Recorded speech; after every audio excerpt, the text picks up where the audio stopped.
Students, आज हम max weber की सामाजिक क्रिया के सिद्धांत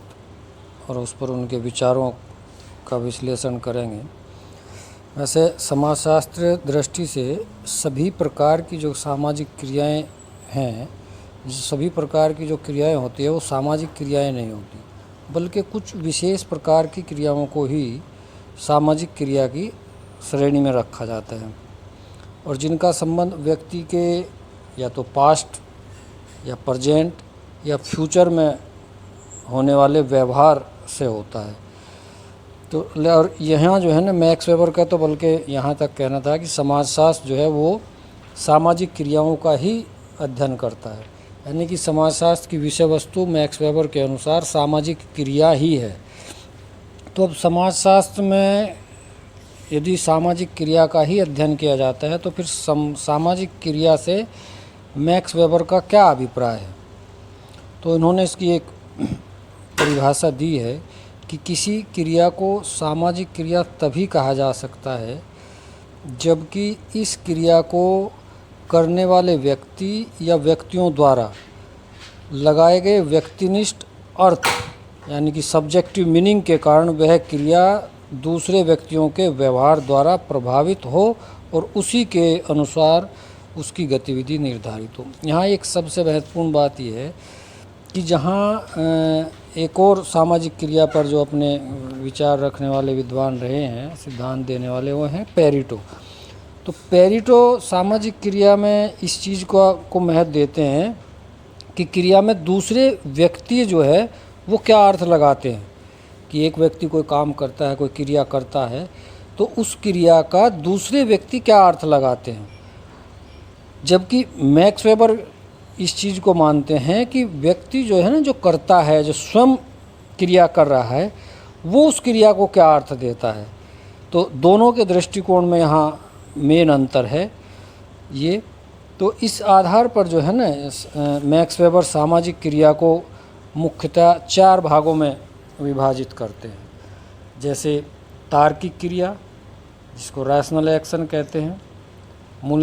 मूल्यांकनात्मक इवैल्यूएटिव एक्शन, अफेक्टिव एक्शन भावनात्मक या संवेगात्मक क्रिया जिसको कहते हैं, और परंपरागत एक्शन ट्रेडिशनल एक्शन। तो इसमें तार्किक श्रेणी में जो आने वाली क्रियाएं हैं वो मैक्स वेबर तार्किक क्रिया उस क्रिया को कहते हैं कि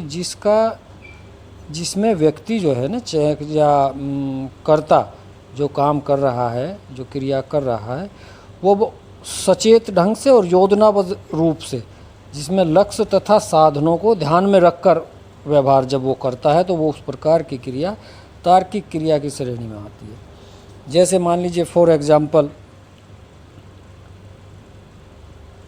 इसमें जो है ना, कर्ता जो है क्रिया को करने वाला अपने लक्ष्य को बहुत स्पष्ट से ध्यान में रखता है और उस लक्ष्य को प्राप्त करने के लिए वो साधनों का भी उचित साधनों का चुनाव करता है। इसलिए इसे लक्ष्य निर्धारित क्रिया भी कहा जाता है, गोल ओरिएंटेड एक्शन भी कहते हैं इसको।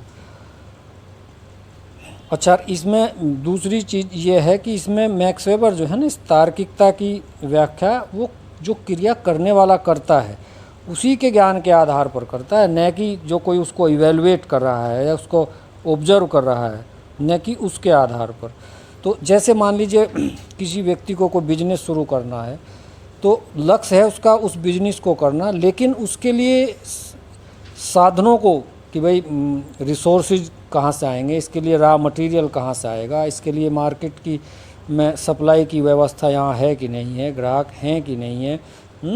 कितनी पूंजी मेरे पास है, उस कितनी पूंजी से मैं कितना बड़ा बिजनेस इसमें यहाँ खड़ा कर सकता हूँ। तो ये सब जो चीज़ें हैं, लक्ष्य और साधनों के बीच में जो तालमेल है, जिनको ध्यान में रख के वो अपनी क्रिया करता है, तो ये तार्किक श्रेणी के अंतर्गत आने वाली क्रिया है। दूसरी क्रिया है मूल्यांकन इवैल्यूएटिव एक्शन, मूल्यांकनात्मक क्रिया। इस क्रिया के पीछे जो है वो तर्क का होना आवश्यक नहीं है। ज़रूरी नहीं कि व्यक्ति जो है अपने लक्ष्य को प्राप्त करने के लिए साधनों का भी उचित और बहुत योजनाबद्ध ढंग से जो है चुनाव करता हो, यानी कि तर्क या लॉजिक जो है ना, यहाँ ज़्यादा महत्वपूर्ण नहीं है। तो फिर यहाँ कौन सी चीज़ ज़्यादा महत्वपूर्ण है? इसमें इस प्रकार की क्रियाएं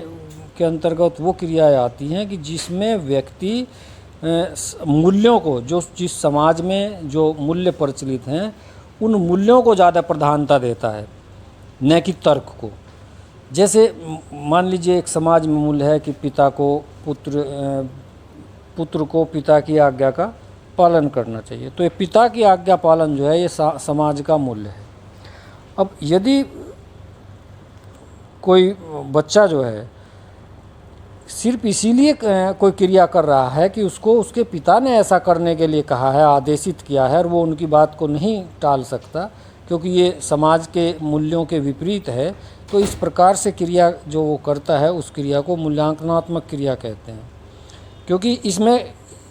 वो इसलिए यहाँ वो बच्चा जो है इसीलिए क्रिया करता है कि जिससे जो है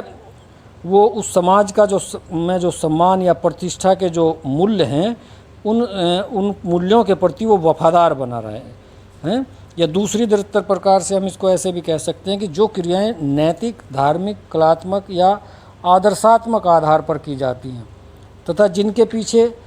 तर्क होना आवश्यक नहीं है, उनको हम इवैल्यूएटिव एक्शन कहते हैं। क्योंकि इस प्रकार की क्रिया में जो है ना, जब कर्ता का लक्ष्य जो हो, उद्देश्य जो हो, वो सामाजिक मूल्यों को प्राप्त करना हो और जो प्रचलित मूल्य हैं उन मूल्यों में उसकी दृढ़ आस्था हो, तो तभी इस प्रकार की क्रियाएं जो है ना जब वो व्यक्ति करता है तो उनको इवैल्यूएटिव एक्शन कहते हैं। नेक्स्ट थर्ड है भावनात्मक या संवेगात्मक क्रिया, जिसको अफेक्टिव एक्शन भी कहते हैं, कि जिसमें जब व्यक्ति जो है या कर्ता कोई क्रिया करता है तो उन क्रियाओं को निर्धारित करने के लिए जो जिससे वो निर्धारित होता है वो संवेग या इमोशंस होते हैं, उद्वेग होते हैं, भावनाएं होती हैं। यानी कि कोई व्यक्ति जब किसी काम को अपने संवेगों, भावनाओं या उद्वेगों के आधार पर करता है तो ऐसी क्रिया को भावनात्मक या संवेगात्मक क्रिया कहते हैं। और ये भाव या संवेग जो हैं या इमोशंस, जैसे प्रेम है, दया है, घृणा है, सहानुभूति है, क्रोध है, ये आदि जो भाव हैं, आदि जो संवेग हैं, इनके वशीभूत होकर यदि कोई व्यक्ति क्रिया करता है तो ऐसी क्रियाएं भावनात्मक क्रियाएं होती हैं। जैसे मान लीजिए किसी क्षणवश माँ का बेटे को थप्पड़ लगाना, तो ये भी जो है ना किसी न किसी संवेग या भावनात्मक उसके से के वशीभूत होकर या उससे प्रभावित होकर इस प्रकार की क्रिया की गई है। तो ये ऐसी क्रियाएं संवेगात्मक या भावात्मक क्रियाओं के अंतर्गत आती हैं। इसमें एक चीज़ महत्वपूर्ण है कि ये इन क्रियाओं को जो है ना लक्ष्य या मूल्यों की व्यवस्था के संदर्भ में परिभाषित नहीं किया जाता। जैसे हमने देखा कि ये मूल्यांकनात्मक क्रिया या तार्किक क्रिया के अंतर्गत था, बल्कि यहाँ कर्ता की जो विशेष परिस्थितियाँ हैं और उन परिस्थितियों के जो संवेगात्मक प्रतिक्रिया है उसके संदर्भ में इनको परिभाषित किया जाता है। यानी कि जब परिस्थितियाँ ऐसी बन जाती हैं कि कर्ता का स्वयं पर तो कुछ नियंत्रण नहीं होता, वह सिर्फ भावों में या भावावेश में आकर जो है ऐसा व्यवहार कर बैठता है कि सामान्य परिस्थितियों में वो उस तरीके का व्यवहार नहीं करता, तो ऐसी क्रियाएं जो हैं वो संवेगात्मक या भावात्मक क्रियाओं के अंतर्गत आती हैं। और लास्ट जो प्रकार है सामाजिक क्रिया का मैक्स वेबर के अनुसार वो है परंपरात्मक क्रियाएं, यानी कि ट्रेडिशनल एक्शन, कि वे क्रियाएं जिनका संबंध प्रथाओं, परंपराओं अथवा प्राचीन काल से चले आ रहे व्यवहारों और विश्वासों से होता है। तो ऐसी क्रियाएं जो है ना वो परंपरागत क्रियाएं कहलाती हैं। और वो इन क्रियाओं को व्यक्ति इसलिए करता है क्योंकि वो देखता है कि भाई भूतकाल से जो है ना ऐसा ही लोग करते आ रहे हैं, तो उसी के अनुसरण में जो है ना वो भी उस प्रकार की क्रिया या व्यवहार करता है।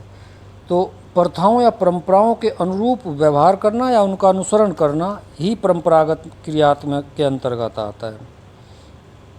जैसे अपनी ही जाति में विवाह करना, मृत्यु भोज, कुछ समाजों में जो है वो मृत्यु भोज की प्रथा या परंपरा विद्यमान है, तो वो उसी के अनुरूप जो है ना कि भाई पहले से ऐसा होता आया है, ये हमारे समाज की परंपरा है, तो वो भी ऐसा ही यदि करता है तो इस प्रकार की क्रियाएं जो है ना ये परंपरागत क्रियाओं के अंतर्गत आती हैं। श्राद्ध की और तर्पण की जो क्रियाएं हैं वो भी इसी के अंतर्गत आती हैं। तो इस प्रकार से हमने देखा कि मैक्स वेबर ने जो है वो 4 प्रकार सामाजिक क्रिया के बताए हैं, यानी कि व्यक्ति जितने प्रकार की क्रियाएं करता है उनको 4 भागों में विभाजित करते हैं। और समाजशास्त्र को सामाजिक क्रिया का ही अध्ययन मानते हैं, यानी कि कहते हैं कि समाजशास्त्र की विषय वस्तु ही सामाजिक क्रिया है, समाजशास्त्र केवल सामाजिक क्रियाओं का ही अध्ययन करता है। थैंक्स। समझ लगता है कि आशा है कि ये टॉपिक जो है आपकी समझ में आया होगा।